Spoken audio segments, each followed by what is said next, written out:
आप सभी को जय मसीह की। आज का वचन है भजन संहिता से। जो इस वीडियो को पूरा ध्यान से सुनना, इसमें मैं ऐसे कई वचन बताऊंगी जो परमेश्वर आप सभी को बुद्धि और ज्ञान और समझ दे और आशीष दे। तो पूरा वचन ध्यान से सुनना। अगर वचन पे विश्वास हो तो कमेंट में आमीन लिखना और वीडियो को शेयर करना। तो सबको जय मसीह की। तो ध्यान से वचन को सुनना। यहाँ परमेश्वर ने आपसे वचन में कहा, अगर आप परमेश्वर को अपना धाम मान लेते हो, अगर आप परमेश्वर पे विश्वास करते हो तो आपको आशीष मिलेगा। परमेश्वर का वचन कहता है भजन संहिता 91 का 9 में, हे यहोवा तू मेरा सरस्थान ठहरा है, तूने जो परम प्रधान को अपना धाम मान लिया है, इसलिए कोई विपत्ति तुझ पर ना पड़ेगी, ना कोई दुख तेरे डेरे के निकट आएगा, क्योंकि वह अपने दूतों को तेरे निमित्त आज्ञा देगा कि जहाँ कहीं तू जाए वह तेरी रक्षा करे। यश आमीन। अगर हम परमेश्वर को अपना धाम मान लेते हैं और हम परमेश्वर की आज्ञाओं पे चलते हैं, परमेश्वर पे भरोसा रखते हैं, तो परमेश्वर सदा हमारे साथ रहता है, हम पर कोई विपत्ति नहीं आती है। तो अगर आप विश्वास करोगे तो आपके जीवन में बिल्कुल ऐसा ही होगा। परमेश्वर आप सभी को आशीष दे और बहुतायत से आशीष दे। तो आप लोग वचन पे विश्वास करिएगा, प्रभु जी आप सभी को आशीष देंगे। आगे एक वचन लिखा गया है भजन संहिता 90 का 17 में। तो ध्यान से वचन को सुनना। हमारे परमेश्वर यहोवा की मनोरथ हम पर प्रकट हो, तू हमारे हाथों का काम हमारे लिए दृढ़ कर, हमारे हाथों के काम को दृढ़ कर। यश आमीन हालेलुया। परमेश्वर आप सभी को आशीष दे। तो ये भी परमेश्वर के वचन में आगे लिखा गया है भजन संहिता 90 के 12 में, हमको अपने दिन गिनने की क्षमता दे कि हम बुद्धिमान हो जाएं। हे यहोवा लौट आ कब तक, और अपने दासों पर तरस खा। भोर को हमें अपनी करुणा से तृप्त कर कि हम जीवन भर जय जयकार और आनंद करते रहे। यश आमीन। पिता परमेश्वर आप सभी को आशीष दे और बहुतायत से आशीष दे। अपने वचन के द्वारा प्रभु जी आप सभी को आशीष दे। हालेलुया। आगे एक वचन लिखा गया है भजन संहिता 94 में। तो ध्यान से वचन को सुनना आप लोग। ये बहुत इंपॉर्टेंट वचन है। परमेश्वर आप सभी को इस वचन के द्वारा आशीष दे और बहुतायत से आशीष दे। तो देखिए, अगर हम परमेश्वर के वचन पे चलते हैं, यानी कि प्रभु जी की आज्ञाओं पे चलते हो, हमें आशीष मिलता है। तो ये सब आज वचन ने जो मैं आप लोग को बता रही हूँ, ये सब आपके जीवन में आशीष मिलेगी। और ये सारे वचन आपके लिए परमेश्वर ने ये चाहा है कि आप तक ये वीडियो पहुँचे और आप परमेश्वर के हर एक वचन को जानो। हालेलुया। हे यहोवा के बदला लेने वाले परमेश्वर, के बदला लेने वाले परमेश्वर अपना तेज दिखाए। हे पृथ्वी के न्याय उठ और घमंडियों को बदला दे। हे यहोवा दुष्ट लोग कब तक डींग मारते रहेंगे।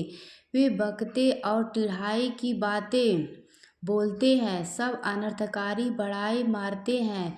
हे यहोवा वे तेरी प्रजा को पीस डालते हैं, वे तेरे निज भाग को दुख देते हैं। वे विधवा और परदेसी का घात करते और अनाथों को मार डालते हैं और कहते हैं यह ने देखेगा, याकूब का परमेश्वर विचार ना करेगा। हालेलुया। तो देखो, दुष्ट लोग ऐसे ही होते हैं जो सोचते हैं बिल्कुल कि मतलब हमारा न्याय कौन करेगा, हम गुनाह करते हैं तो कौन देगा, कोई परमेश्वर नहीं होता है, कोई हमें इस मतलब जो गंदी काम करते, चोरी चोरी हत्या व्यभिचार धर्मी को सताते हैं, मारते हैं, पीटते हैं, पाप करते हैं, गुनाह करते हैं, तो वो लोग सोचते हैं कोई खुदा नहीं है, इसका हमें न्याय नहीं मिलेगा इस पृथ्वी पे। वो घमंड करते हैं, अकड़ में बोलते हैं। तो ऐसा आप लोग मत बनिए। एक दूसरे से प्रेम करिए और परमेश्वर की आज्ञाओं पे चलिए। परमेश्वर आप सभी को आशीष दे और बहुतायत से आशीष दे। तुम जो प्रजा में प्रभु सरीखे हो, विचार करो। और हे मूर्खों, तुम कब बुद्धिमान बनोगे। जिसने कान दिया क्या वह अपनी नहीं सुनता, जिसने आँख रची क्या वह अपना नहीं देखता, जो जात जात को ताड़ना देता और मनुष्य को ज्ञान सिखाता, क्या वह ना समझेगा। तो इस वचन के मतलब आप लोग समझ लो। मतलब परमेश्वर ने आपको कान दिया है तो क्या वो सुन नहीं सकता है। तो अब वो आपको आँख दिया तो क्या वो ये नहीं देख सकता है? परमेश्वर सब कुछ देखता है और सब कुछ सुनता है। जैसा जो करेगा उसके साथ वैसा ही होगा। परमेश्वर जब न्याय करेगा तो एक धर्मी बन के करता है। हमारा परमेश्वर सच्चा है, महान है। इसलिए ध्यान से वचन को सुनना और जीवन में पाप कभी ना मत करना। अगर आपने कभी पाप या गुनाह किया है तो परमेश्वर से क्षमा मांगिए, परमेश्वर आपके गुनाहों को क्षमा करेगा। फिर कभी पाप या गुनाह नहीं करना। हालेलुया।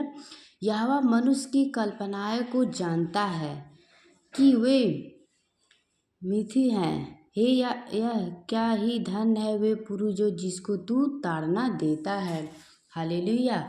और अपनी व्यवस्था सिखाता है, क्योंकि तू उसको विपत्ति के दिनों में उस समय तक चैन देता रहता है जब तक दुष्ट के लिए गड्ढा नहीं खोदा जाता।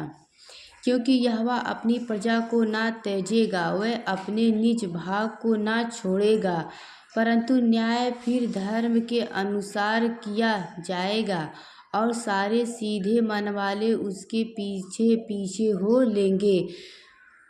तो देखिए यहाँ आगे वचन में लिखा गया यह शामीन, तो मतलब जिन परमेश्वर न्याय करेगा, यानी जैसा जो करेगा उसी प्रकार यहाँ वचन में बताया जा रहा है। परंतु न्याय फिर धर्म के अनुसार किया जाएगा और सारे सीधे मन वाले उसके पीछे पीछे हो लेंगे। यह शामीन। परमेश्वर आप सभी को आशीष दे और बहुतायत से आशीष दे। तो मैं उम्मीद करती हूँ आप लोग को वचन समझ आया होगा। प्रभु जी आप सभी को बहुत आशीष दे। तो देखिए आप लोग परमेश्वर के आशीष से भर जाओगे अगर वचन पे चलोगे। तो आगे एक वचन लिखा गया है, नीति वचन को ध्यान से वहाँ वचन को सुनना। 6 वस्तुएं से यहोवा बैर रखता है। आप लोग ध्यान से वचन को सुनना। 6 वस्तुएं से यहोवा बैर रखता है। ये परमेश्वर को बिल्कुल नहीं पसंद है, इसीलिए ध्यान से वचन को सुनना। तो आप लोग अपने जीवन में वो कार्य कभी मत करना जो प्रभु को नहीं पसंद है। 6 वस्तुएं से यहोवा बैर रखता है, वरन 7 है जिनसे उसको घृणा है, अर्थात घमंड से चढ़ी हुई आंखें, झूठ बोलने वाली जीभ और निर्दोष का लहू बहाने वाला हाथ, अनर्थ कल्पना गढ़ने वाला मन, बुराई करने को वेग दौड़ने वाला पाँव, झूठ बोलने वाला साक्षी और भाई के बीच में झगड़ा उत्पन्न करने वाला मनुष्य शामिल। तो पिता परमेश्वर आप सभी को बुद्धि और ज्ञान और समझ दे और बहुतायत से आशीष दे। तो मैं उम्मीद करती हूँ कि आप लोग परमेश्वर के वचन पे चलेंगे। प्रभु जी आप सबको हर बुराई हर पाप से बचा के रखें। तो हम प्रार्थना करते हैं पिता परमेश्वर, जितने भाई बहन ने वचन को सुना है और विश्वास किया है, प्रभु जी उन्हें आशीष दीजिए और बहुतायत से आशीष दीजिए पिता परमेश्वर, और उन्हें हर कामों में बरकत दीजिए, हर बुराई हर पाप से बचा के रखिए प्रभु जी। हालेलुया, आमीन। जय मसीह की। God bless you.